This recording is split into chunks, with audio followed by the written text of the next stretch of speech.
Shalom saudara-saudara yang terkasih di dalam Yesus Kristus.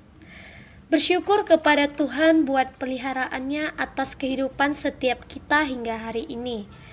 Pada kesempatan ini saya hendak mengajak kita belajar bersama-sama dari satu bagian firman Tuhan yang terambil dari Injil Matius pasal 26 ayat 69 sampai 75. Namun saya akan membacakan ayat 75 untuk kita semua. Maka teringatlah Petrus akan apa yang dikatakan Yesus kepadanya. Sebelum ayam berkokok, engkau telah menyangkal aku 3 kali. Lalu ia pergi keluar dan menangis dengan sedihnya. Saudara-saudara, firman Tuhan ini memberitahukan kepada kita tentang penyangkalan Petrus kepada Yesus. Kita tahu bersama Petrus adalah seorang murid yang sangat menonjol di antara para murid Yesus lainnya. Ia selalu aktif menunjukkan kesetiaannya pada gurunya. Namun saat Tuhan Yesus ditangkap, kesetiaan Petrus diuji dengan kondisi dan tekanan yang terjadi pada waktu itu. Petrus begitu sangat ketakutan.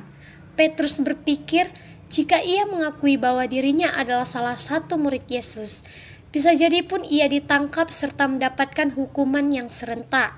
Maka Petrus menyangkal gurunya. Penyangkalan Petrus bukan hanya 1 atau 2 kali, melainkan sebanyak 3 kali.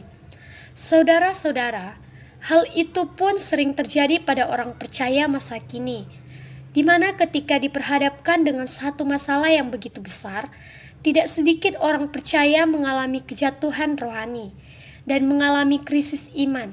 Mereka membiarkan ketakutan dan kekhawatiran berlebihan menguasai mereka, sampai-sampai mereka melupakan Tuhan. Melalui pembelajaran firman Tuhan hari ini, saya akan mengambil 3 poin sebagai pembelajaran buat hari ini. Poin pertama yaitu, jangan biarkan masalah mengendalikan kita. Saudara-saudara yang terkasih di dalam Yesus Kristus, saat ini di berbagai negara banyak yang sudah terinfeksi COVID-19. Cukup banyak yang telah meninggal. Di Indonesia pun terjadi hal yang serupa. Sebagai seorang manusia wajar dan ada rasa kekhawatiran dan takut jika tertular virus corona. Namun jangan sampai kita dikuasai oleh semua perasaan itu.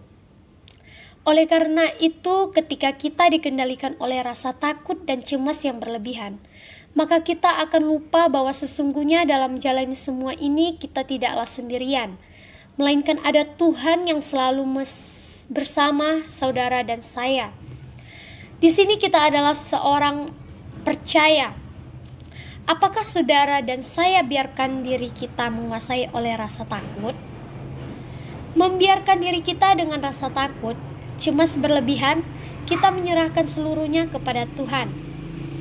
Poin yang kedua yaitu, jadikan pergumulan ini sebagai anugerah. Saudaraku, dalam kondisi saat ini, kita menyadari bahwa sebagai seorang manusia biasa, kita sangat rentan dengan yang namanya kematian. Jika hari ini kita dalam keadaan yang baik, tetap dalam pemeliharaan Tuhan, bukan hal itu harus kita syukuri. Oleh karena itu, marilah kita membangun satu persekutuan yang benar bersama Tuhan. Marilah kita dengan taat membaca firman Tuhan serta tekun di dalam doa. Jadikanlah pergumulan ini untuk memotivasikan kita semakin bertumbuh dalam pengenalan kita dengan Kristus. Poin yang ketiga yaitu menyerahkan totalitas kita kepada Tuhan. Saudara-saudaraku, ada begitu banyak hal yang terjadi di dunia ini di luar kendali kita.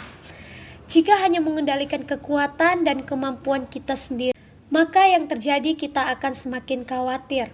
Daripada kita terbebani dari berbagai kekhawatiran di dalam hidup ini, marilah dengan bijak kita menggunakan waktu ini untuk menyerahkan kesulitan yang sedang kita hadapi kepada Tuhan kita yang berkuasa untuk mengendalikan segala sesuatu.